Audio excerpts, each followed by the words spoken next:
Muy buenas noches, mis queridas empanadas. Y sean todos ustedes bienvenidos a una nueva emisión de Damanauta y la empanada tranquila.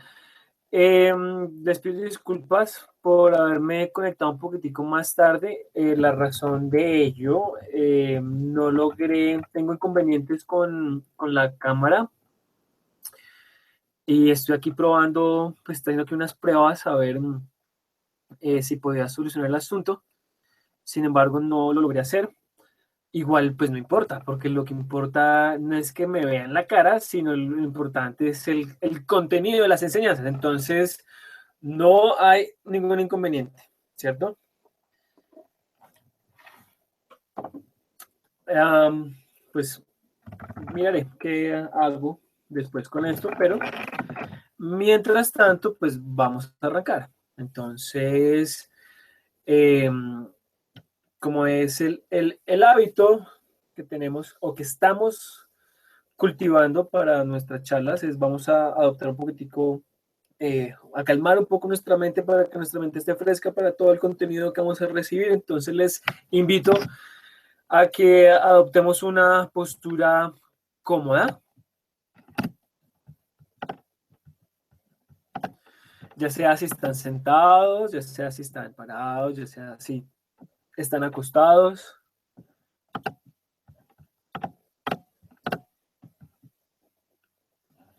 Vamos a tomarnos el tiempo entonces de acomodarnos bien en la postura, simplemente cubriendo las necesidades básicas que requiere nuestro cuerpo, ya sea si eh, toca moverlo un poco, toca rascarse un poco, toca bostezar.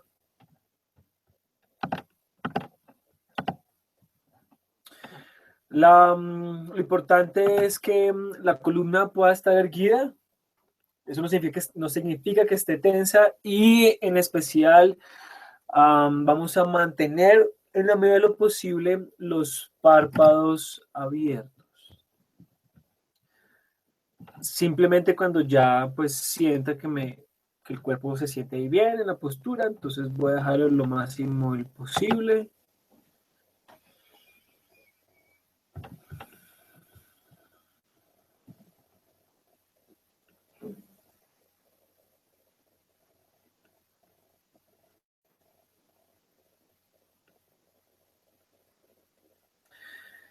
Y vamos dirigiendo nuestro cuerpo simplemente para poder crear conciencia de él, reconocer el cuerpo en la postura, sentir el cuerpo en la postura,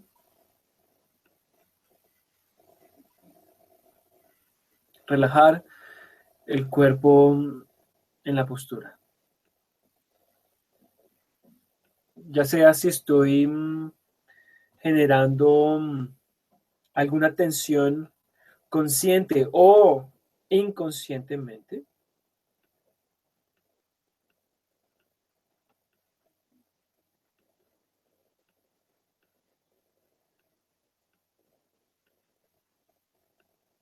Y a medida que simplemente entonces vaya distensionando el cuerpo, voy incorporando también otras estimulaciones que están presentes, que nos referimos a de índole sensorial, como los sonidos, como es el caso de los aromas, como es el caso del tacto, las formas, los colores, etcétera.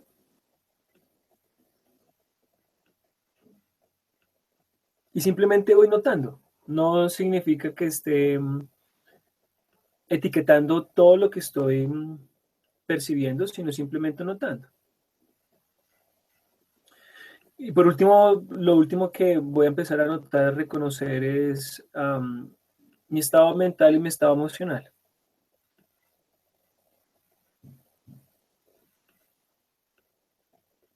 Ya sea si estaba corriendo, entonces para poder incorporarme para escuchar la enseñanza, o si de pronto estoy un poquito ansiosa, tal vez por algo que pasó en el día de hoy, etcétera.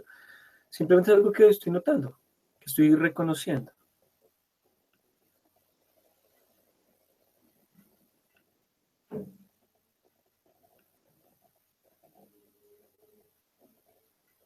Para último, entonces lo último que vamos a aplicar va a ser una ligera sonrisa. Esa sonrisa es como un llamado a generar un sentido de amabilidad con lo que está pasando en este instante. Un llamado a una energía con una buena intención, digamos con una buena vibra, todo bien, todo bien. Estoy aquí, todo bien.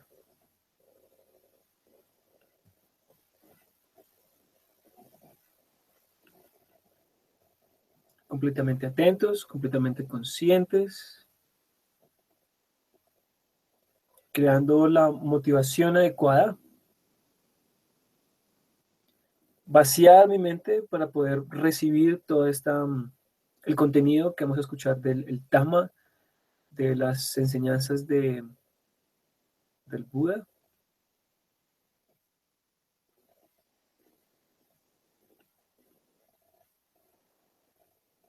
El budismo tibetano es común, sobre todo en la escuela Gelupa, es común que dicen estudiar, reflexionar y meditar. Entonces vamos a estudiar lo que vamos a escuchar, vamos a reflexionar lo que vamos a escuchar y luego simplemente vamos a ponerlo en práctica a través de nuestra práctica formal de cultivación, de bhavana, de comúnmente llamada meditación.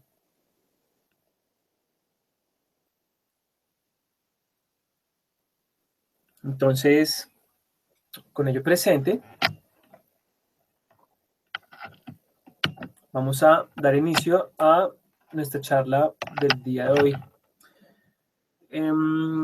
Realmente no estaba seguro como del título, pero le puse ¿cómo quieres vivir tu vida?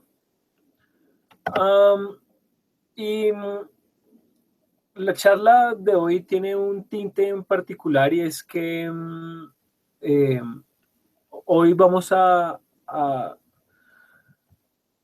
tocar unos temas un poco más precisos, importantes dentro de todo este panteón de las enseñanzas del Buda. Y para ello, pues, era importante que estuvieran todos quienes están interesados en aprender sobre pues, qué dijo este personaje y qué nos puede servir a nosotros en nuestra vida y realmente cómo podemos aplicar esas enseñanzas en nuestra vida diaria.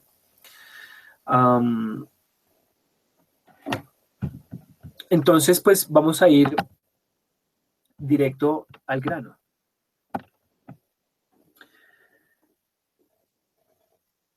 ¿De qué se trata y de qué no se trata el Dhamma? Recuerden que cuando nosotros hablamos del Dhamma, nos referimos a las enseñanzas del Buda.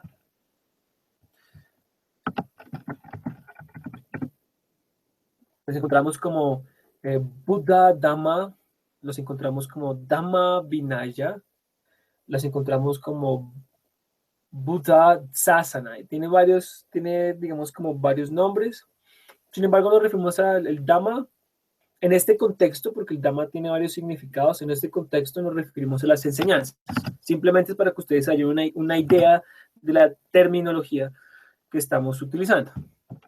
Entonces, ¿de qué se trata y qué no se trata? Primero que todo voy a decir de qué no se trata.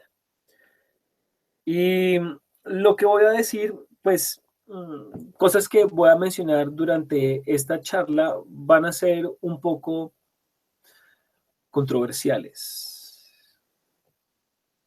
La práctica del Dhamma o el Dhamma mismo no se trata ni tampoco se relaciona con ningún tipo de misticismo. La práctica del Dhamma no es ninguna práctica mística. Lo que dice el Buda en los textos primarios, cuando nos referimos a los textos primarios, nos referimos a los suttas, los discursos, los pali nikayas, sin importar lo que digan las escuelas y las tradiciones, es que es una práctica que está enfocada en lo que sucede aquí y ahora, en este mismo instante. No se trata de alcanzar alguna realidad trascendental, ni encontrarse con seres de otro mundo, ni desdoblarse a otra existencia inmaterial, etcétera. No. Y de una vez para entrar en calor, entonces vamos a utilizar una frase clásica encontrada en los textos. Se las voy a copiar en el chat. Se llama Yatha Bhutam. Yatha Bhutam. ¿Y qué carajo significa esa palabra? Yatha Bhutam. Tradicionalmente la traducen como ver las cosas como son, aunque en realidad significa cómo las cosas llegan a existir, cómo las cosas surgen, cómo las cosas llegan a ser. Entonces, para algunos, ver las cosas como son o cómo llegan a ser involucra desarrollar o tener un ojo divino, ver las cosas de una manera mística, una experiencia trascendental o alucinógena. Para los que han experimentado con los enteógenos saben a qué me refiero, guiño, pero aquí no lo es, acá no lo es. Ver las cosas como son, cómo surgen, son resumidas por el Buda en algo que en el Pali encontramos como, aquí les voy a volver a copiar acá la palabra, se llama Tilakkhana. Y Tilakkhana significa las tres características de la existencia. Este es el contenido de Yatha Bhutam. Entonces, nuevamente y repito, la práctica del Dhamma, la práctica de las enseñanzas que componen todo lo que dijo este señor, o del, entre comillas, budismo, es ver las cosas como son, como llegan a ser. ¿A través de qué?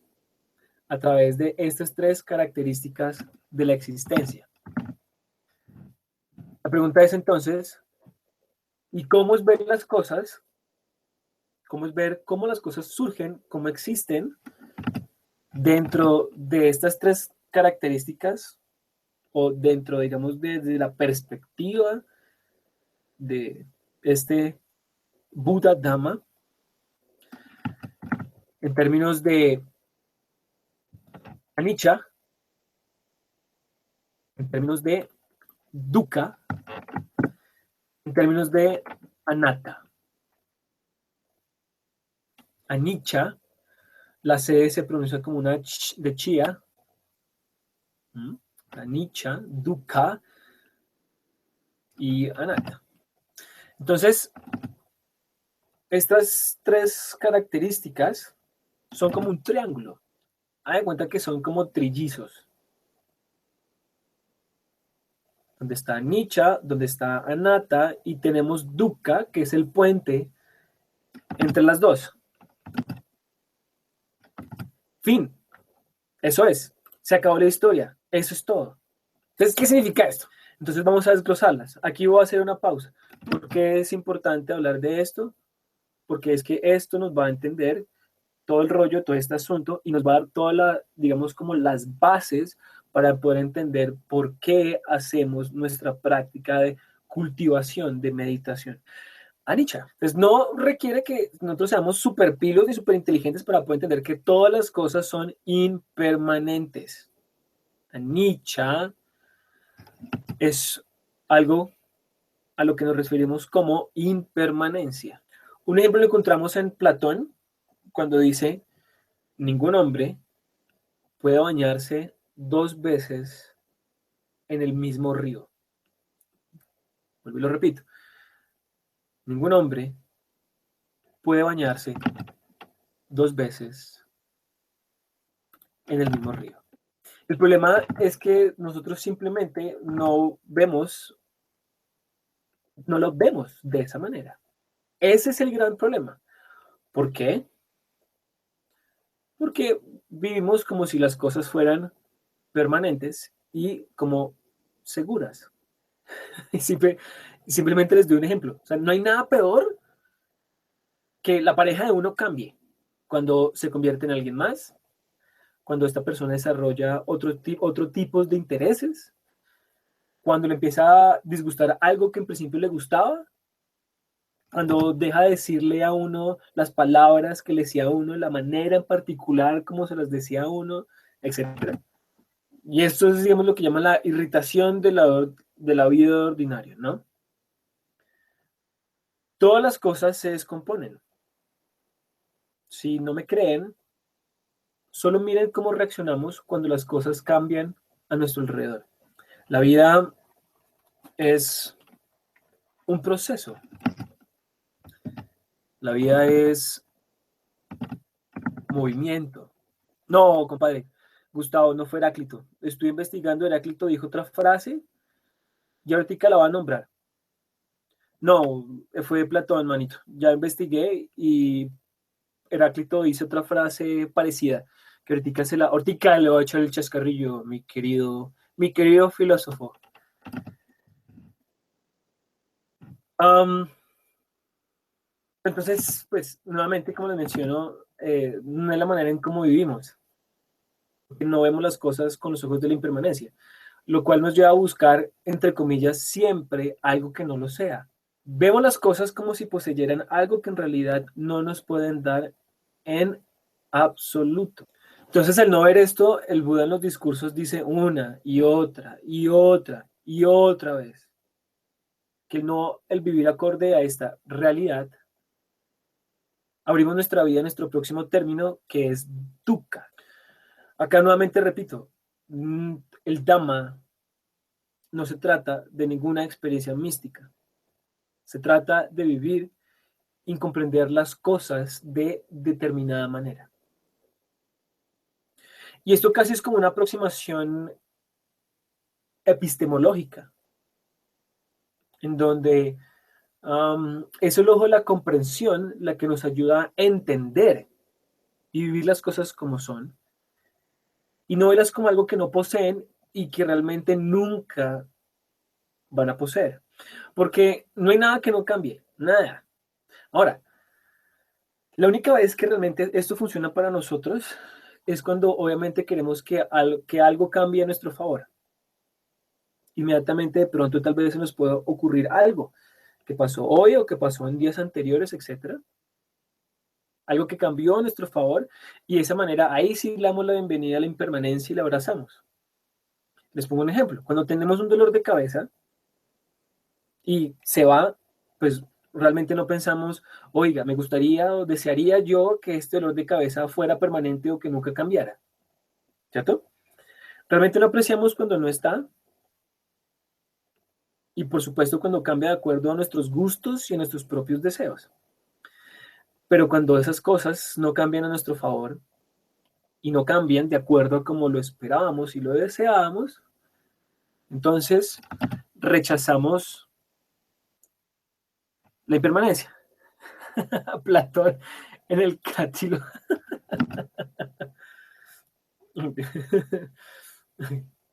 Entonces, con esto presente,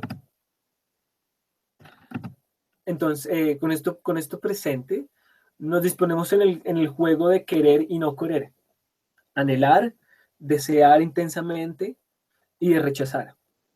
Y según desde la perspectiva de este gran mendigo, de este Mahasamana, dice que este es el gran obstáculo de nuestras vidas. Cuando no obtenemos lo que queremos, experimentamos dukkha. Ya vamos para allá para entender lo que es dukkha. Pero también cuando experimentamos lo que queremos, es decir, cuando obtenemos lo que queremos, también experimentamos dukkha, que es peor. ¿Por qué? Sencillamente porque cuando obtenemos lo que queremos, el placer que surge de ese algo que obtenemos, ya sea algo mental, ya sea algo emocional, ya sea algo material, no dura. ¿Por qué? Porque cambia. Tu merced, Hugo, buenas noches, bienvenido. Por favor, siéntase cómodo. Entonces, ¿Qué es dukkha? Dukkha es un término muy importante dentro de las enseñanzas del Gautama. Para los que ya tienen un poquito de experiencia en estudiar, reflexionar y meditar en estas enseñanzas, es el tema central, que van acompañadas de lo que comúnmente conocemos como las cuatro verdades. ¿Y qué es dukkha? Dukkha comúnmente también la traducen como sufrimiento.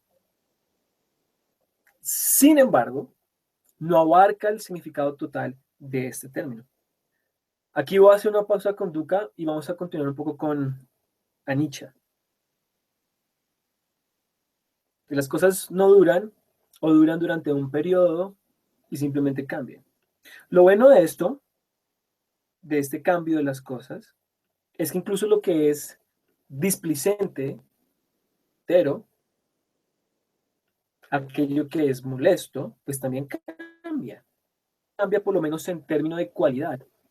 Les pongo un ejemplo, un dolor físico.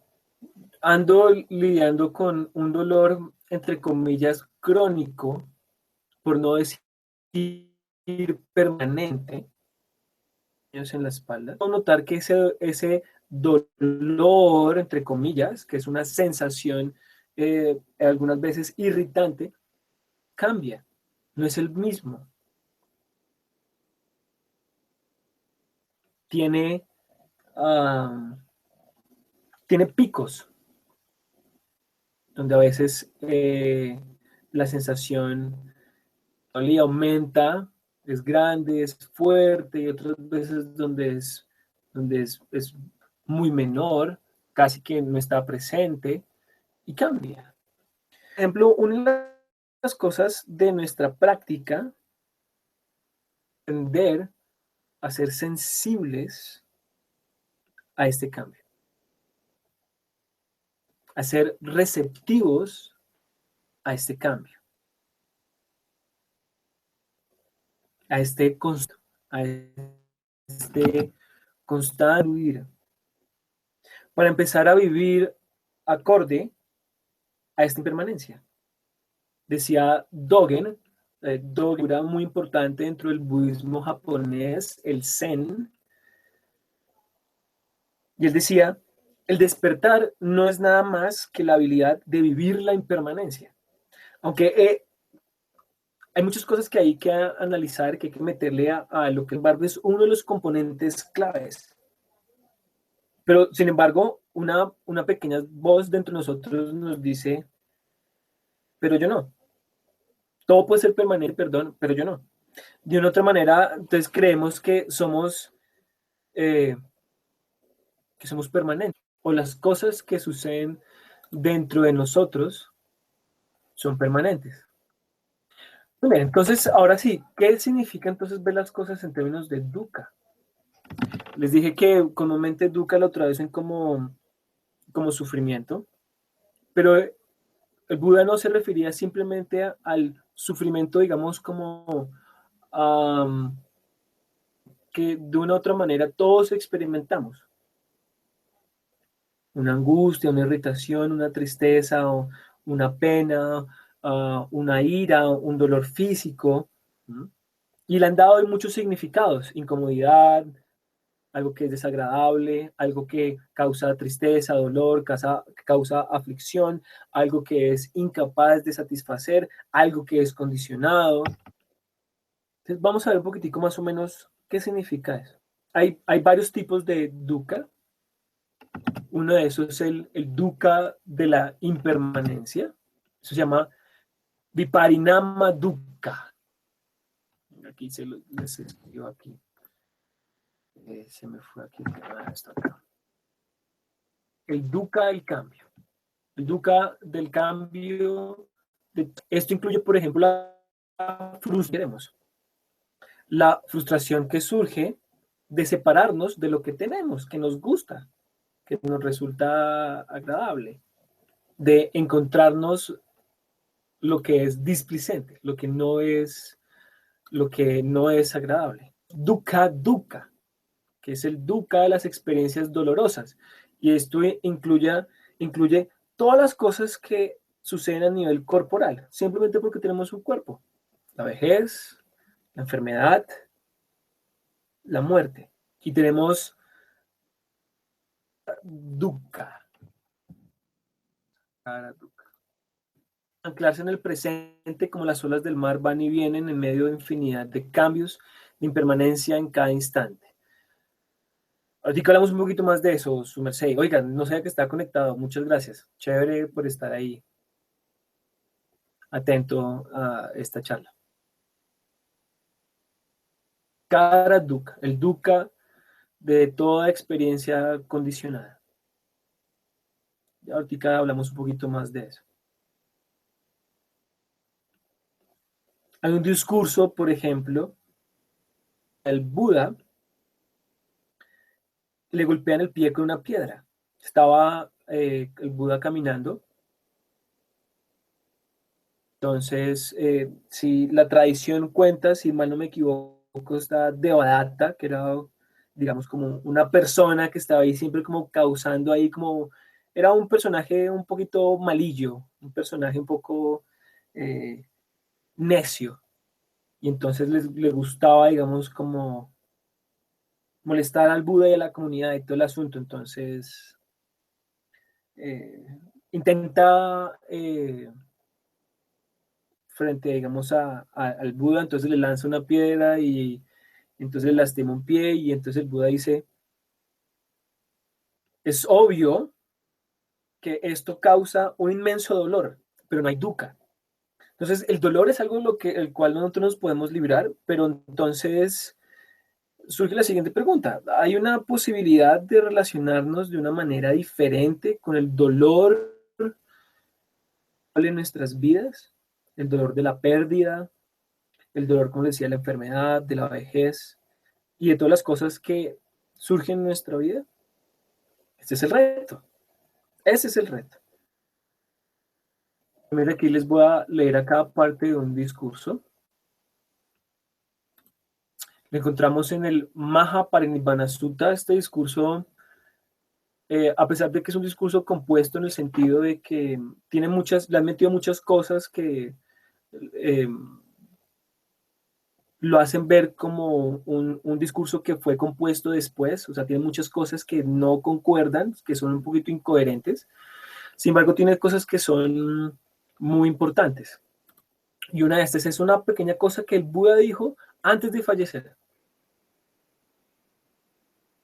Y les dice a la asamblea de toda la gente que estaba reunida. Les dice, mi consejo es, todas las cosas son perecederas. Con vigilancia cautelosa lleva a cabo la meta.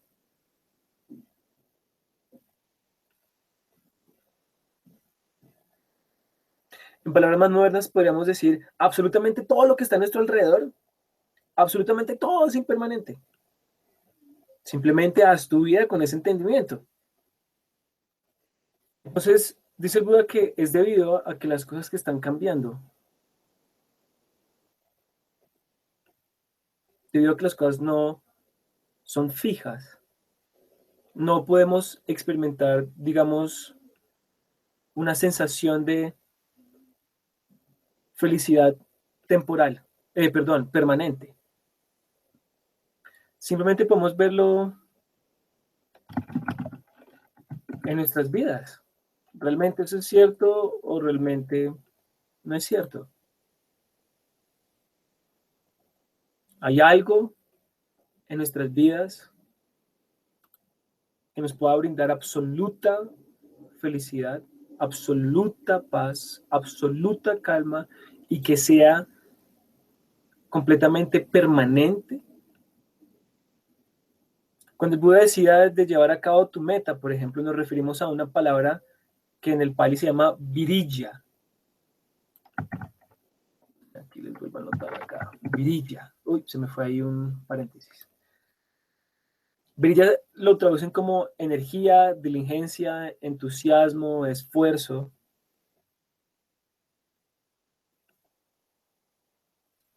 Pero al buscar, digamos, la etimología de la palabra, significa heroísmo. Y en otras palabras significa es la habilidad de encarar la vida heroicamente. Entonces, alguien que posee este virilla, posee esta energía,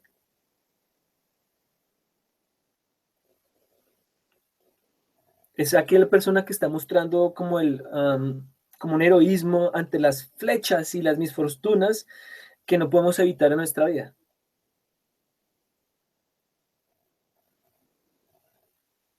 Con la vida con sus subidas y con sus bajadas, con sus gozos y con sus lamentos, con sus ires y sus venires. Y esto es súper claro en los discursos. Nuevamente, no es solo una experiencia mística. El nirvana no es una experiencia mística. Si queremos llamarlo una experiencia mística, es esta misma vida. El misterio, el misticismo es más que es como lidiar la vida como se presenta en estos momentos. ¿Qué hacen los niños, por ejemplo, cuando se están sintiendo contentos, cuando les compraron un juguete, cuando, no sé, o sea, obtienen lo que quisieron? Se sienten alegres, con un inmenso gozo, pero ¿qué es lo que hacen los niños? Gritan y saltan y sonríen y hacen un poco de cosas y ¿sí? O sea, se comportan de una manera, digamos, como muy, casi como teatral, ¿no? Pero cuando no les gusta algo, cuando se les quita algo que les gusta, cuando se les acaba algo que les gusta, entonces, ¿qué es lo que hacen estos niños? Gritan y patalean, lloran y hacen show y un montón de cosas. Nosotros como adultos hacemos exactamente lo mismo, simplemente que hemos desarrollado una manera más sofisticada para hacer lo mismo en relación a ese tipo de cosas. Y entonces aquí cuando Gottman introduce algo más, que es lo que se llaman, podemos llamarlo los patrones reactivos que están en nuestra mente, nuestros condicionamientos, Sankara. Y una de las tareas de la comprensión de este dukkha es entender esa respuesta que nosotros tenemos a esas reacciones, a esos condicionamientos. Entonces, cuando nos vamos hacia el estudio de las cuatro tareas, ahorita les digo porque son cuatro tareas, sino cuatro nobles verdades, o por ejemplo, nobles. La primera verdad, que es esto es dukkha, y la tarea correspondiente a eso es comprender dukkha, entender dukkha, ver dukkha, abrazar dukkha, abrazar dukkha, abrir nuestra vida frente a ese tipo de experiencias que son, aquí voy a ser muy cuidadoso en decir inherentes, y me refiero, reitero que soy muy cuidadoso en decir inherentes porque hay, voy a decir una vez por todas algo, hay una mala interpretación dentro de las enseñanzas del Buda, dentro del budismo, cuando dicen la vida es sufrimiento. Y en ningún lado se encuentra que el Buda haya dicho la vida es sufrimiento. Nunca. Eso es una mala interpretación de las enseñanzas, eso es una mala interpretación del significado de dukkha y las cuatro tareas. Buda dice, en la vida hay sufrimiento, en la vida hay insatisfacción, en la vida hay molestia, en la vida hay irritación, debido a algo que se llama upadana. ¿Y qué significa upadana? Uputi, me upadana significa apego, un deseo intenso, un anhelo, un aferramiento. Upadana es considerado el resultado de Tanja. Tanja significa sed. Y eso es lo que constituye la segunda tarea. Aquello que da origen a este dukkha.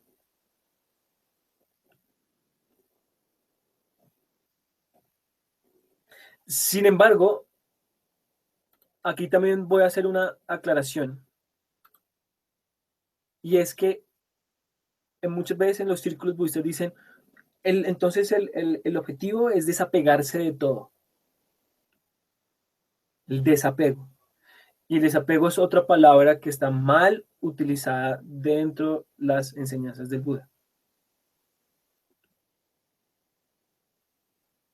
Desapego es una palabra fría que tiene una connotación muy negativa. El opuesto a ese upadana, a ese apego, sería el correcto entendimiento o la correcta o la adecuada manera en cómo nos relacionamos con las cosas. Les pongo un ejemplo. Si yo comprendo, entiendo que algo es impermanente, si yo tengo algo que yo sé que en algún momento no lo voy a tener, sea algo material o sea algo inmaterial o que sea, si comprendo su naturaleza, si comprendo la naturaleza cambiante de todo eso, no va a haber desapego, sino va a haber una mayor apreciación de esa cosa.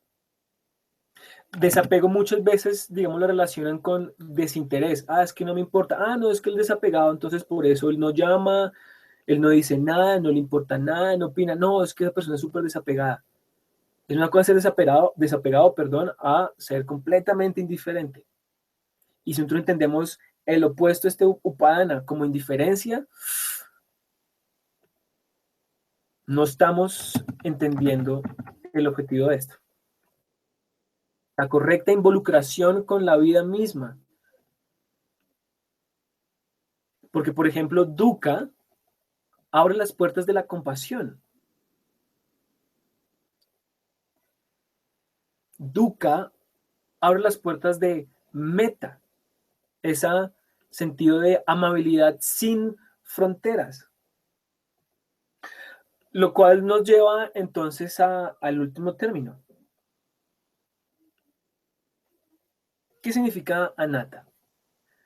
Hay que tener cuidado con este concepto de anatta, sobre todo porque aquí nos metemos en términos del lenguaje y el lenguaje nos limita. La razón del por qué, por ejemplo, no se traducen ciertas palabras que se encuentran en el Pali es porque muchas veces esas palabras, al intentar encontrar la traducción directa, digamos, por ejemplo, al inglés, que es lo que más encontramos, digamos, las traducciones al inglés, hay que utilizar diferentes palabras para poder, digamos, eh, explicar cierta palabra que se encuentra en el Pali, por ejemplo, y en español es mucho más difícil. Entonces, anatta en el inglés lo traducen, hay dos traducciones, not self y no self. Not self, no self. En español la traducen como no yo. ¿Qué significa eso? Palabra más, palabra menos significa que no existe o nada posee una esencia fija. O sea, en estos momentos, ustedes que me están escuchando, no existe nada fijo en ustedes. No existe una esencia fija en algo en ustedes que están ahí sentados escuchando esta charla o están acostados, lo que sea. No hay nada permanente. Les pongo un ejemplo. El cuerpo. Nuestro cuerpo tiene la capacidad de renovarse y cambiar. Sin embargo, nosotros tenemos la visión de una entidad física que es fija.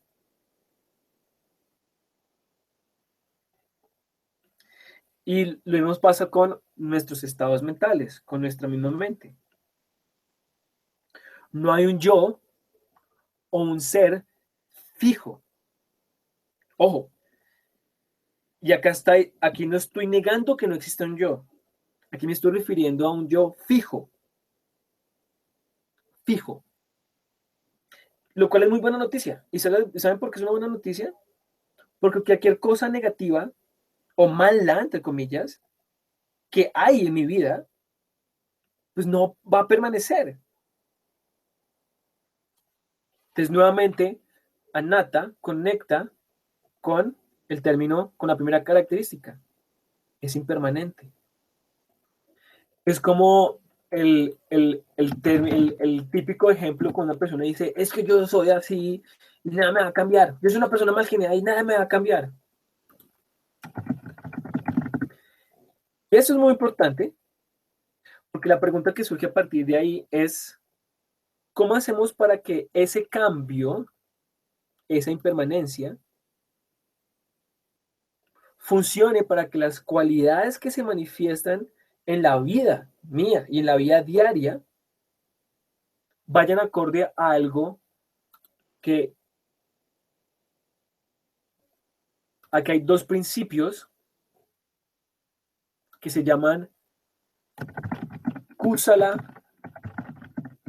Akusala. Kusala significa virtuoso, hábil, sano, inteligente. Akusala es la negación. Entonces es algo que no es virtuoso, algo que es inhábil, algo que es dañino, algo que es malsano, algo que no es inteligente. Y aquí es cuando Gautama introduce el concepto de la ética, sila, la ética, la virtud. Para ello entonces les voy a leer el primer verso que encontramos en el Dhammapada. Hablando de la impermanencia, esperemos que entonces el Internet haga lo suyo para poder cambiar y que me muestre en el español. Ahí está. Muy bien. La mente procede de todo lo conocible. La mente lo gobierna y lo crea. Cuando uno actúa o habla con la mente corrupta, la insatisfacción causada por esto le sigue como la rueda sigue a la pezuña del buey. La mente precede a todo lo conocible, la mente lo gobierna y lo crea. Cuando uno actúa o habla con la mente clara y confiada, la felicidad causada por esto le sigue como su propia sombra que nunca aparta. El Buda dice, la enseñanza de los Budas es hacer todo lo virtuoso, purificar la mente, soltar lo que no es virtuoso. Esa es la enseñanza del Buda. Y precisamente por eso, el Dhamma es una tarea práctica. No es una mera filosofía, no es una filosofía, ni mucho menos es una religión. Por eso, mis queridos damanautas, las cuatro nobles verdades son tareas, algo que uno tiene que hacer. No es un sistema ni de fe, no es un sistema de creencias, sino es algo que uno debe comprobar por uno mismo, algo que uno debe hacer. Por eso nuestros cimientos o el cimiento del entrenamiento de esta práctica es la ética. Y entre la ética encontramos algo que se llama la generosidad, dana, generosidad. Y aquí la generosidad no nos referimos, digamos, a lo que comúnmente entendemos como generosidad con los bienes materiales. Soy generoso porque doy el diezmo, soy generoso porque le doy a la persona de la calle, le doy una moneda o le compré un par de zapatos. Hay otros tipos, otros aspectos de la generosidad. Y uno de los aspectos, por ejemplo, es la cultivación de meta. Muy comúnmente la traducen como amor universal, pero no es amor universal. Una de las cualidades que nos insta el Buda a desarrollar para nosotros y para los demás es este meta. Meta está relacionado con mita, que significa volverse amigo, volverse amable con. Entonces, por ejemplo, uno no puede amar a todo el mundo. Es como la canción de Roberto Carlos que dice, yo quiero tener un millón de amigos, así más fuerte, poder cantar. No, o sea, no es eso, no es ese romanticismo de amistad, porque uno no puede ser amigo de todo el mundo, ni tampoco uno puede amar a todo el mundo, pero uno sí puede respetar y ser amable con todo el mundo. Y eso es algo que está dentro de nuestra capacidad humana. Entonces, hay otro discurso donde el Buda dice, aquello en lo que uno, la manera en cómo uno incline su mente, la manera en cómo uno cultiva ciertos pensamientos, eso va a moldear la vida de uno. Entonces, si uno inclina la mente hacia pelear con esa impermanencia y ver las cosas en términos de ese aferramiento, ese anhelo, esa ansia, esa avidez, esa confusión, entonces de esa manera nuestra vida pues se va a moldear. Por eso, Buda es alguien que despierta frente a esta confusión. Despierta. Y aquí no estoy hablando de iluminación. Aquí es otro término que quiero cortar.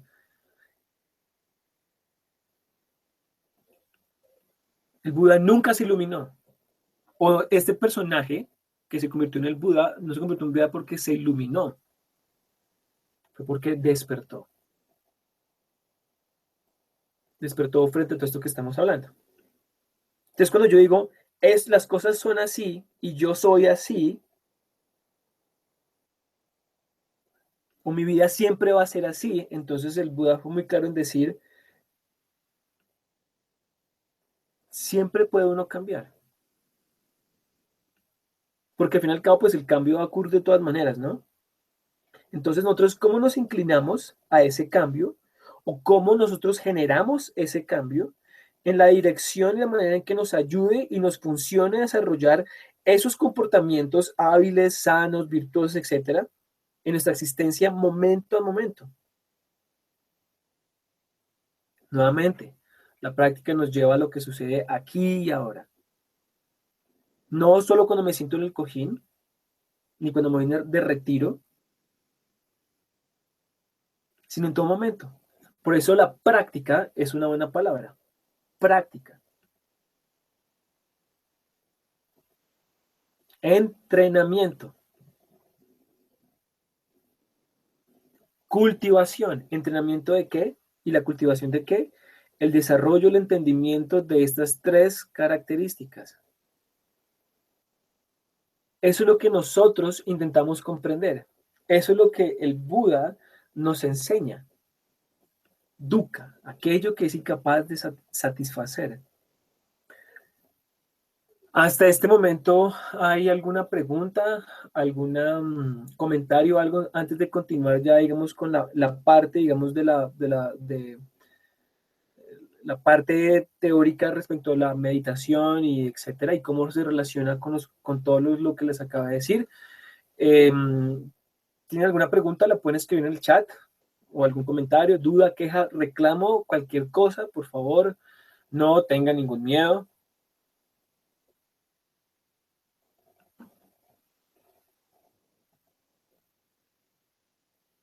¿Nadie?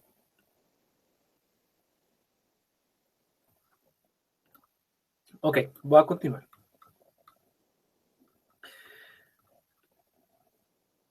Cuando hablamos de sila, cuando hablamos de esta ética y hablamos de una virtud, ¿cierto? Encontramos algo que le llamamos los preceptos, por ejemplo. Es muy fácil si leemos las cosas literales de entender el precepto como si fuera el voto fácilmente se convierte en un mandamiento. Entonces les voy a hablar acerca del primer precepto. Realmente lo encontramos como no matar. En los mandamientos tenemos el no matar. No matar. Sin embargo, es mucho más allá, porque cuando leemos realmente lo que dice es el entrenamiento o la cultivación de abstenerme de lastimar a cualquier ser, de matar a cualquier ser, y cultivar una actitud de benevolencia y amabilidad y a tratar a todos de la manera más compasiva y amable posible. Si yo no entiendo eso como un entrenamiento, entonces yo voy a entender algo que yo no debo hacer.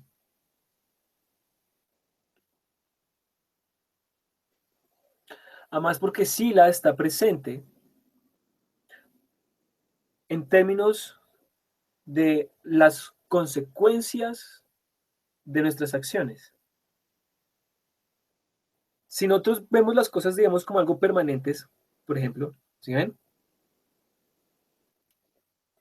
Yo me peleé con alguien, por ejemplo. La persona me gritó, me dijo algo, me ofendió a mí. Entonces, ¿ya? En términos de una entidad fija, a mí me ofendió. Y a través de la manera en cómo yo me relaciono con eso, la manera en cómo yo percibo eso, interpreto esos sonidos, que los vuelvo palabras, los vuelvo conceptos, los vuelvo una emoción,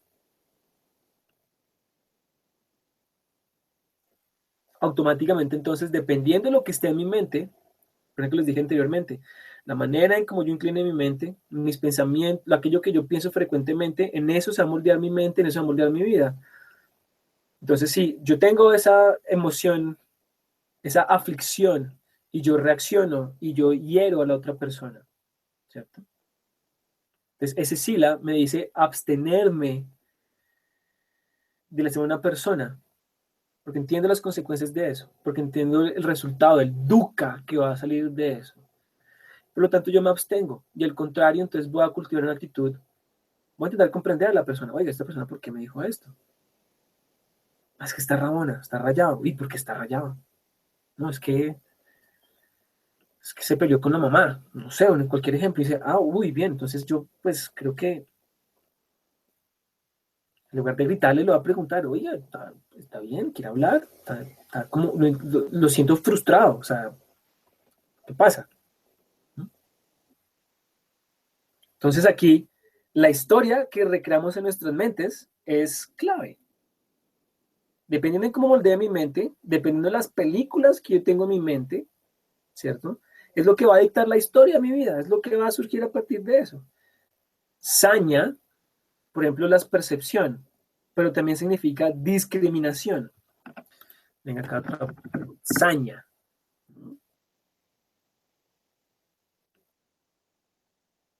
Entonces, si nosotros vemos el mundo a través del ojo de la bondad, de la amabilidad, de esta impermanencia, etcétera, entonces el mundo vamos a verlo de esa manera. Y sabemos que nosotros vivimos un mundo donde vemos todo es fijo. Una persona comete un error y automáticamente entonces la juzgamos a la persona. La persona es mala porque robó, es un ladrón. Mételo a la cárcel, hay que lincharlo. Una persona mala, es una escoria de la sociedad. O hoy que estuve en la manifestación de las corridas de los toros, no voy a decir nada porque me meto en problemas. Frente a algunas personas, la manera en cómo se estaban comportando y la manera en cómo están manifestando su molestia frente, obviamente, a esta situación que, pues, que muchos de nosotros no comprendemos, pero... Y ahí entonces es cuando filtramos las cosas. El mundo en nuestra mente frente al mundo externo. Loca. Es de loca de ay, loca. No, no, loca. L-O-K-H-A. Loca. El mundo. El Buda se refería al mundo, nosotros, los que nos compone a nosotros. Toda la carreta que está ahí adentro. Y cómo filtramos lo que está en nuestra mente. Se filtra lo externo con lo interno lo filtramos con lo externo. Y, por ejemplo, es claro que nosotros vemos siempre el mundo a través de nuestros estados de ánimo. Y el estado de ánimo cumple una función discriminatoria. Percepción, nuevamente. Si nosotros cambiamos esa percepción, cambiamos el mundo. Dos diferentes estados, dos mundos diferentes. Entonces podemos ver esto como un caos, como un infierno, pero también podemos verlos de otra manera. Una tierra pura, otras cosas. El Buda dice, el problema es interno, la manera en cómo comprendemos eso, cómo comprendemos el mundo, nuestro mundo, cómo comprendemos esta realidad. Nuevamente Yatha Bhutam decía, una mente que es insana, una mente que está distorsionada, una mente que está aferrada, una mente que es agresiva. Entonces el Buda dice, está en las manos de uno hacer algo al respecto, frente a este desbalance, frente a estos patrones reactivos, frente a esta condicionalidad. ¿Y qué significa frente a este patrón repetitivo? ¿Y qué significa samsara? Andar en círculos, una y otra vez. Andar en círculos. Lo cual genera mucha claustrofobia, porque estamos atrapados. Entonces el Buda nos da una tarea práctica. ¿Cómo vamos a vivir con eso? ¿Cómo vamos a hallar ese punto medio? Esa ecuanimidad. ¿Cómo podemos desarrollar ciertas habilidades para poder responder frente a esos desbalances de la vida? Y aquí voy a nombrar algo más, ya para ir cerrando todo ese carretazo que lo estoy echando para entrar a la siguiente parte. Y es el concepto de el gozo y la alegría. El gozo y la alegría son conceptos muy importantes dentro de nuestra práctica. Porque muchas veces dicen, uy, es que esos budistas solo hablan de sufrimiento y que todo es impermanente y son súper negativos. ¿Mm? El Buda nos invita no solo a ver las amarguras de la vida, sino también las cosas que están en contraparte con esas amarguras. Piti es el término que traducen como gozo. Les confirmo una vez antes de ese piti. Ya les digo. Tarará. Ah, sí, sí, claro. Muy bien. Entonces la traducen como, como gozo, como éxtasis, lo traducen como una alegría inmensa. Y es súper clave. Este piti hace, o este gozo, esta alegría hace parte de los 7 factores del despertar, de los Brahma Viharas. Y eso está relacionado cuando el Buda dice, volviendo a la primera verdad, a la primera tarea, en la vida hay dukkha, la vida no es dukkha. Al final del compuesto, digamos, de la explicación de estas 4 verdades, el Buda dice, son los 5 agregados del aferramiento, la herencia, lo que son dukkha. En otras palabras, lo que nos compone a nosotros, por ejemplo, mi experiencia, si yo me aferro a ciertas cosas que son impermanentes, pues voy a sufrir, punto. O sea, es muy sencillo. O sea, el Dhamma no tiene cosas así súper wow, bueno, sí las tiene, pero en general en su esencia no tiene cosas que uno dice como, no, pucha, son muy difíciles. El Buda es muy claro. Si usted se aferra a algo que es impermanente, va a sufrir, punto, fin de la historia. Si usted se aferra a una idea, a un concepto, a una emoción, a un pensamiento, a una experiencia, a un objeto inmaterial, un objeto material, si usted se aferra a eso y lo anhela y lo quiere y se lo agarra y no va a cambiar y creen que yo soy yo, me identifico con eso, solitos está abriendo su camino para experimentar dukkha. Un pequeño ejercicio, hagan un pequeño recorderis de lo que les pasó hoy en el día y miren si realmente vieron las cosas en términos de esas 3 características, en términos de anicca, en términos de dukkha y en términos de anatta. Por lo menos yo no. Yo no, ciertas cosas, intenté estar presente con ciertas cosas, pero todo completamente, no. porque mi mente sigue familiarizada con ver las cosas como permanentes. Pues peleo cuando las cosas simplemente no conspiran a mi favor. De hecho, ahorita estaba peleando con la de la cámara. Y decía, va a empezar la charla y no tengo la cámara, ¿qué voy a hacer? Y estaban todos ansiosos y como, oiga, y entonces me pareció chistoso, decía como, oiga, voy a hablar de esto, voy a hablar de esto, y mire cómo está comportando. Entonces, no, espera, no pasa nada. Lo solté, no pasa nada. Y con esto entonces nos vamos, puedo, vamos a explorar, obviamente hay muchas cosas que se pueden abordar para entender esto más, pero vamos a dejarlo ahí. Y entonces, ¿esto qué tiene relación con nuestra práctica de meditación? Tradicional, entre comillas. Creo que más o menos, tal vez, se pueden dar una idea de por qué nos sentamos a observar la mente, de por qué nos sentamos a observar el cuerpo, de por qué nos sentamos a observar los sentidos, de por qué nos sentamos a observar las sensaciones, las emociones, los conceptos, las percepciones, la manera en cómo nosotros nos relacionamos con las cosas. Nuevamente, Yata Bhutam, ver las cosas como son, ver las cosas como surgen, ver las cosas como llegan a existir. Entonces, cuando decimos meditación dentro de las enseñanzas de Gautama, nos referimos a algo que se llama bhavana. Aquí ya pues para no buscar la palabra en pali, pues simplemente aquí se las escribo normal, sin eh, las vocales que tienen ellos y todo eso.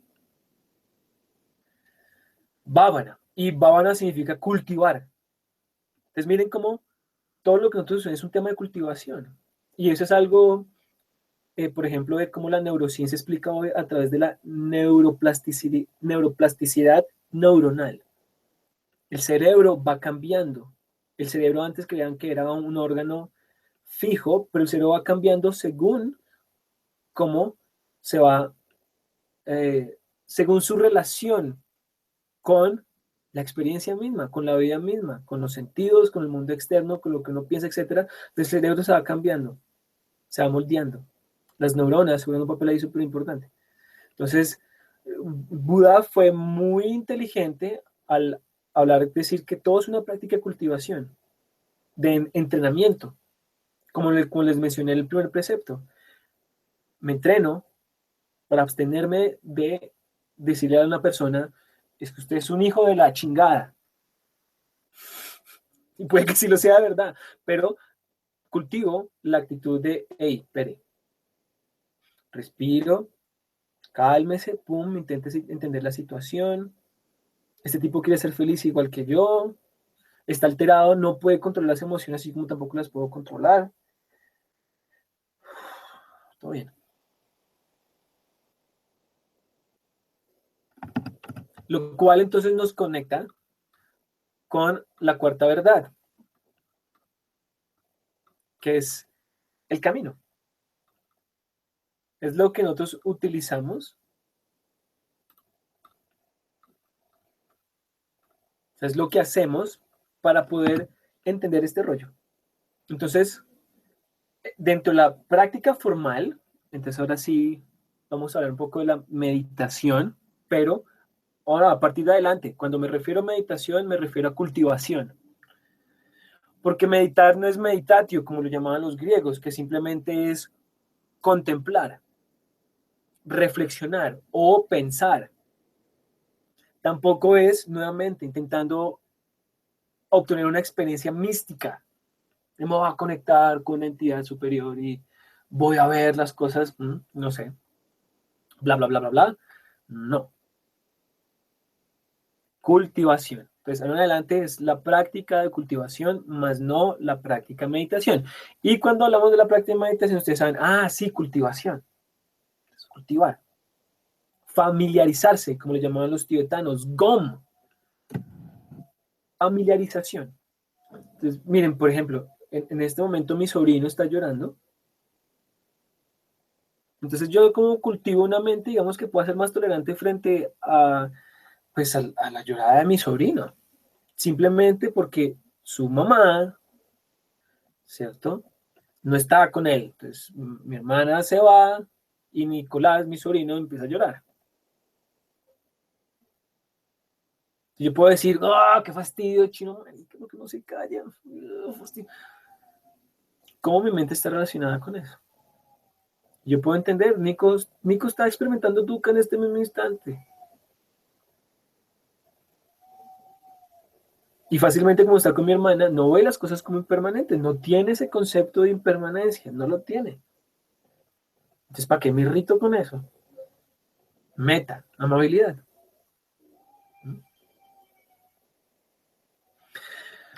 Voy a nombrar entonces aquí lo que llaman el octuple sendero. Venga, no, es más, se las voy a copiar aquí de todo bien. Y las tengo aquí, acá en un documento.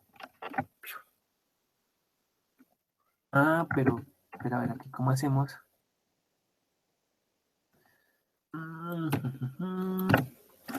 No, aquí una por una. Entonces, la primera es Samadhi, traducida como visión correcta.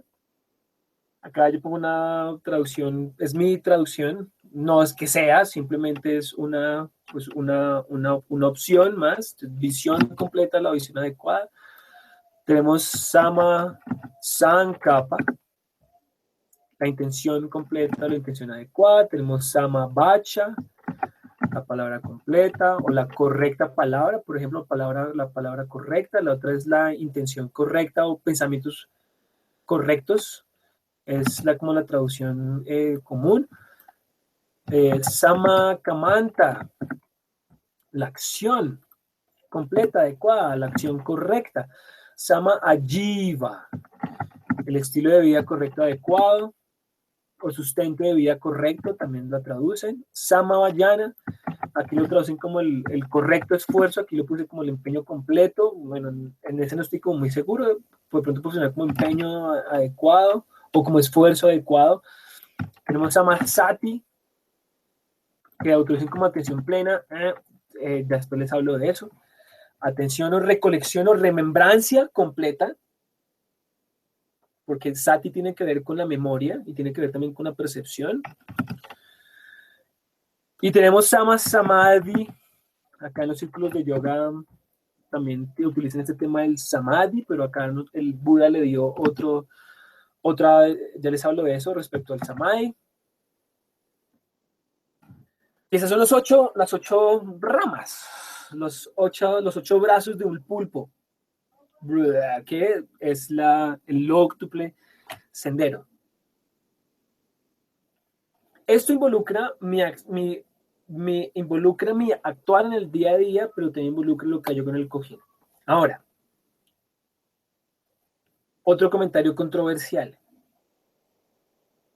Las tradiciones que existen hoy en día, las escuelas, entonces tenemos Theravada, tenemos Mahayana, tenemos Vajrayana, cada una con sus diferentes escuelas y subescuelas, etcétera, se miden a través de la interpretación de las enseñanzas del Buda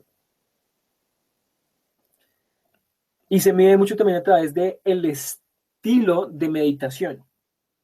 Entonces uno encuentra Sochen, encuentra Mahamudra, encuentra Vipassana, encuentra la meditación diamantina, encuentra entonces que el yoga tantra superior, encuentra la meditación chamata, encuentra muchísimas cosas.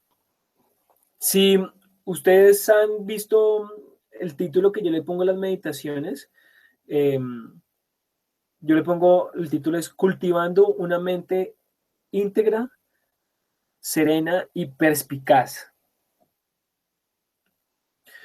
Porque este octuple sendero para poder entender este rollo, esas 3 características, entender las 4 tareas, ¿cierto?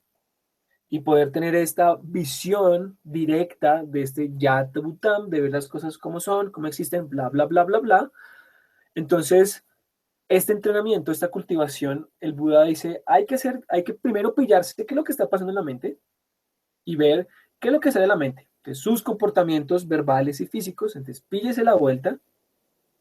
Si usted la está cagando, si usted es un patán, si usted es una hueva completa, y aquí me disculpo que utilice este lenguaje, usted tiene que ver qué pasa en su mente. Vea qué pasa en su mente. Aprenda a hacer una lectura en su mente. Además que quienes ya tenemos la experiencia de sentarnos formalmente a hacer la práctica de cultivación, vemos que la mente siempre está en un estado diferente. Siempre. Mi cuerpo está en un estado diferente. Anata. Mis percepciones están en un estado también diferente. Entonces voy a decir, haga una lectura de su mente. Aprenda a observar su mente. Aprenda a observar su cuerpo. Aprenda a observar las sensaciones de su cuerpo. Aprenda a observar sus percepciones. Aprenda a observar toda la carreta que está pasando en su mente.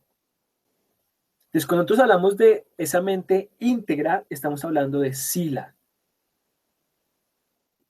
Porque mis comportamientos que yo tengo en el día a día van a condicionar mi sentada de la meditación formal, mi sentada de cultivación. Si yo me agarré con alguien y le grité y lo que sea, y luego me arrepiento, eso fijo aparece en la cultivación. De una, ¡pum! ¿Y eso qué crea? Crea remordimiento, por ejemplo. Crea angustia. Crea dukkha. O de pronto me vi algo tan bacano que me gustó y entonces vi una chica en una clase de yoga. Y yo, está bien, está re buena, y no sé qué, y no sé qué, y luego me siento a hacer la cultivación y la nena desaparece, pum, te surge un deseo sensual. Y empiezo a fantasear con la nena, haciendo yoga, ¿no? Ey, no son mal pensados. Entonces, mi comportamiento que yo tengo afuera va a influir en el comportamiento que tengo en el cojín y mi comportamiento que yo tengo en el cojín va a empezar lo que está pasando afuera. Por eso el Buda nos invita a aprender a ver cómo funcionan nuestros sentidos. Por eso lo que yo les dije de mantener los párpados abiertos. Aprender a ver, no interpretar los sentidos. No es que entonces escucho el sonido y, oh, ruido. ¿Por qué? Porque yo digo, porque no se quedan callados, porque es que yo tengo que meditar en silencio y no puede haber una sola interrupción, no puede haber nada y de repente entonces suena algo, entonces ese algo yo lo interpreto, digamos, como, no sé, perro, ¿cierto? Entonces el perro, yo digo, me irrita, entonces genera una sensación que yo la considero displicente o desagradable. Además, vean que yo no la veo como algo permanente, sino de una pum, una entidad fija, ¡pam! Entonces no lo veo como nada. Entonces el perro está ladrando, ¡ah, qué fastidio! Entonces empiezo allá incluso mi mente puede ir hasta tal grado que hasta me imagino matando al perro. Yo he matado gente en mi mente, no lo voy a negar, no le voy a decir, ay, no, no, yo he matado gente en mi mente, o les echo la madre en mi mente, y eso después se refleja. Yo tengo que lidiar con las consecuencias de eso. Entonces, una mente íntegra. ¿Por qué? Porque eso va a afectar mi serenidad de mi mente. Y aquí cuando estamos hablando de, entonces, íntegra sila, y cuando estamos hablando de serenidad, o es una mente serena, estamos hablando de samadhi. Cuando hablamos de samadhi, estamos hablando de las llanas. Cuando hablamos de las llanas, hablamos de samatha. ¿Cómo aprender a que mi mente se enfoque, pero que se enfoque no desde una mente que está desfragmentada, completamente tensa, concentrada, sino una mente que esté completamente quieta, una mente que esté completamente apaciguada? como cuando uno va al mar y ve que el mar está completamente así súper suavecito y sereno y transparente. Entonces uno ve los pececitos y ve los corales, incluso pues ve hasta la basura que está ahí, y pues uno recoge la basura, ¿cierto? Recoge el plástico y todo eso. Entonces ver cómo para poder ver estas cosas necesitamos desarrollar una mente serena, que no esté ahí volando, ¡uah! Que no esté ahí agarrado, sino que esté serena. Y a través de esa serenidad, a través de esa calma, entonces cuando empezamos a ver qué es lo que está sucediendo. Y ahí es cuando entra la perspicacia. Y cuando hablamos de la perspicacia es cuando nos referimos a vipassana. La traducción común de vipassana le llaman visión penetrante. Llanas le llaman absorción y samadhi le llaman concentración. Samadhi no tiene nada con concentración. Nada. Entonces, hay otro mito que hay que botar ahí. Nada. Samadhi no tiene que ver nada con concentración. Ya no tiene que ver nada con absorción, con fundirme con algo y quedarme ahí experimentando cosas. No. Y las tradiciones las volvieron técnicas de meditación. Por eso es que ahorita uno comúnmente entonces ve el movimiento Vipassana, el más famoso es por Goenka. También hay otros, el de Upandita, por ejemplo, ese es otro. El de Ajahn Tongse Mangalos es el Vipassana de la perspectiva de ellos. Y las tradiciones le dicen, hay dos tipos de meditación, la meditación Samatha y la meditación Vipassana. Sin embargo, cuando uno va a los textos primarios, a los discursos, el Buda nunca habló de técnicas de meditación, sino cualidades desarrolladas en la mente. Samatha, esa calma, esa morar en calma, es lo que sale de haber trabajado una mente que se apacigüe, que está enfocada, está ahí, atenta, ¡pum!, está alerta, pero completamente relajada. Y esa visión penetrante, esa perspicacia, la que me está diciendo, oiga, realmente mis pensamientos son impermanentes. Oiga, mi cuerpo realmente es impermanente. Oiga, realmente yo creyendo que yo, ese yo, que primero no lo encuentro, también es impermanente. Y ahí es cuando empezó a notar, este tipo tenía razón. Yo agarraba con este pensamiento ahí peleando, ese pensamiento que me lleva a mi tusa, y ay, ¿por qué me hizo esto? Y de repente me di cuenta, cambia debido a causas y condiciones. Y cambia también, depende mucho como yo lo percibo y me relaciono con eso. Entonces, samatha y vipassana no son técnicas de meditación, sino son cualidades que van de la mano. Van de la mano. Y esta integridad, esta virtud está presente. Entonces estoy sonriendo. Digo, sonrío. Genero esa actitud de meta, amabilidad. Este pensamiento no me gusta. Ok, acepto, reconozco. Primero no la verdad. Comprender dukkha. ¿Por qué? Porque sencillamente me estoy relacionando con algo en el cual no quiero aceptar. Ese dolor del cuerpo, yo no quiero tener este dolor del cuerpo, estoy rechazando algo que no está en mi control, que no depende de mí. Les pongo un ejemplo. Hace 8 días, un poquito más, aquí esto de pronto puede sonar muy raro en el lenguaje que voy a decir, al cuerpo le dio fiebre. En lugar de decir, me dio fiebre, voy a decir, al cuerpo le dio fiebre. Y me da la oportunidad de, ok, esto es dukkha. Las condiciones normales del cuerpo, el cuerpo se enferma.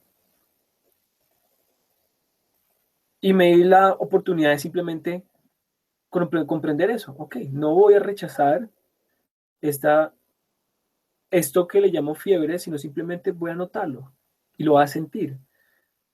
Entonces el mareo, el rebote, la respiración agitada, el cansancio, la mente súper agitada.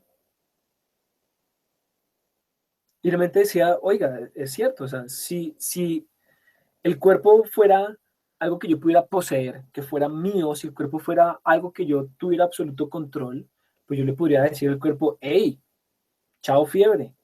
Podría decirle a todos los anticuerpos de mi cuerpo, hey, ataquen este virus y chao pescado. Y sin embargo,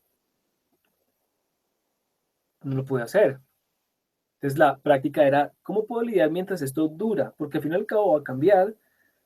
Yo puedo hacer algo para que cambie. Puedo ser una influencia. Entonces la guapanita, la guapanela con el jengibre, el líquido, ayunar o comer algo que, no, que beneficie más al sistema inmunológico a fortalecerse para poder expulsar pues el virus, todo, pero no era algo que yo completamente pudiera controlar.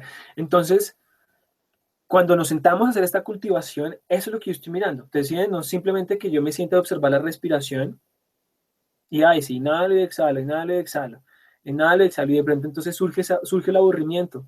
No pasa nada, güey. Entonces, observo ese aburrimiento. ¿Por qué? ¿Por qué estoy, entre comillas, aburrido? ¿Por qué estoy aburrido? ¿Estoy esperando algo a cambio? ¿Estoy esperando que suceda algo? ¿Quiero que suceda algo? ¿Estoy esperando que suceda algo así extraordinario? ¿Mm? Entonces puedo analizar ese aburrimiento y puedo ver que el aburrimiento puede estar conectado con emoción. No estoy aceptando las cosas como son. Hay dos discursos muy famosos dentro pues de aquí del Sutta Pitaka, que es el Anapanasati Sutta y es el Satipatthana Sutta. Y esos son, digamos, como los pilares que nosotros utilizamos para la cultivación. Entonces, el objetivo de este grupo es poder, digamos, enseñar en la medida de lo posible porque mi conocimiento es muy limitado.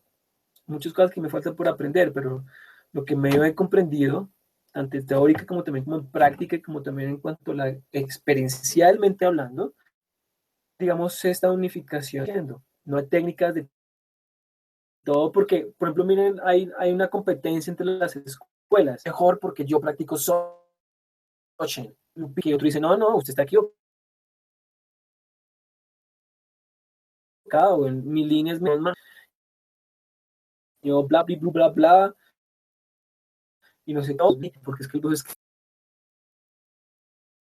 que Samantha no practique las llanas, ¿para qué? Usted necesita como que su mente se medio se calme y ya de una pum, empieza a mirar a Nietzsche, Nietzsche, Nietzsche, yo no sé qué, ta, ta. Y así es como se crean las sectas, y así es como se crean los sectarismos. Entonces la idea de esto es poder ver, oiga, ¿qué dijo el Buda respecto a esto? Pero sin soltar las interpretaciones de las escuelas porque también nos dan luces muy chéveres,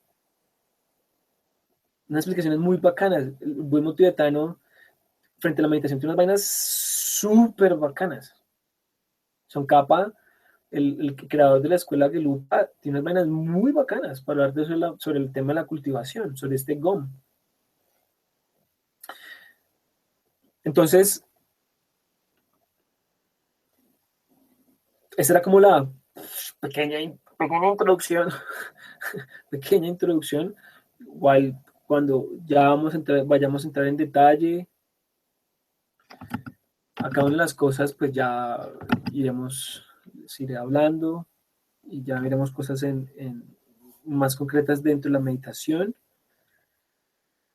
Vamos a meditar por el momento mientras nos encontramos el lugar físico. Igual se va a mantener en línea, entonces tenemos la meditación. Por el momento están los días miércoles. Entonces, cultivando una mente íntegra, serena y perspicaz. Dentro de ahí ya hay muchas, hay diferentes, para entender el término, diferentes tipos de meditación que conllevan a lo mismo.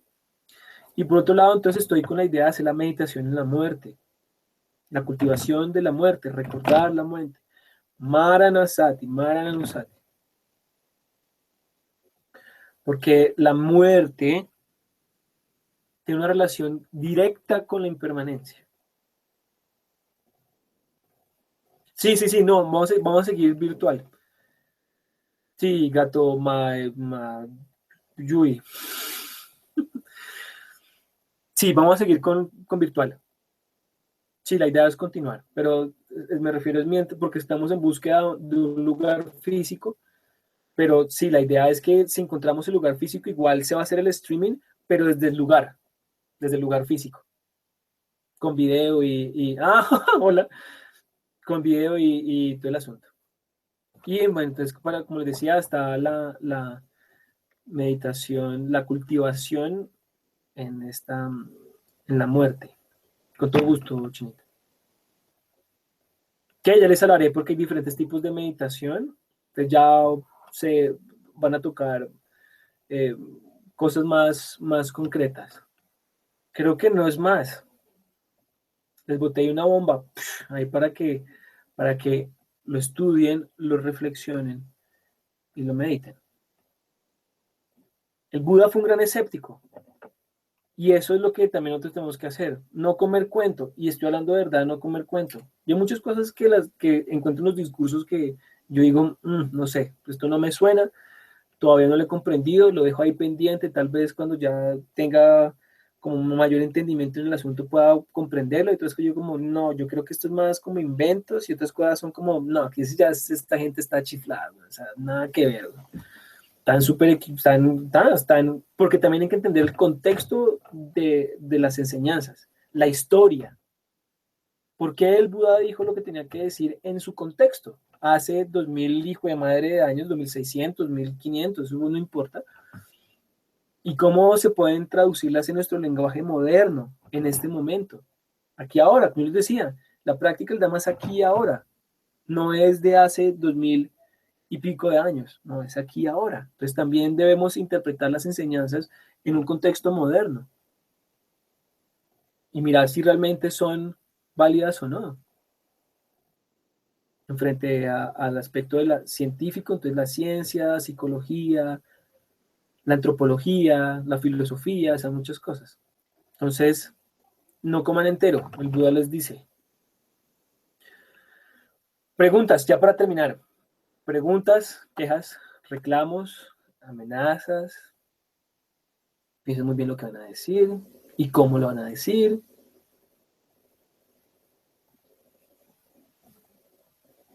Bueno, entonces sí, ah, no tengan preguntas, no teman preguntar, con el mayor de los gustos. Siempre para mí es un placer. Qué bueno, compadre, me alegra bastante leer eso. Entonces, no siendo más, entonces, de verdad, o sea, de corazón les doy las gracias por eh, el miércoles, su merced. Entre hoy y mañana hago el evento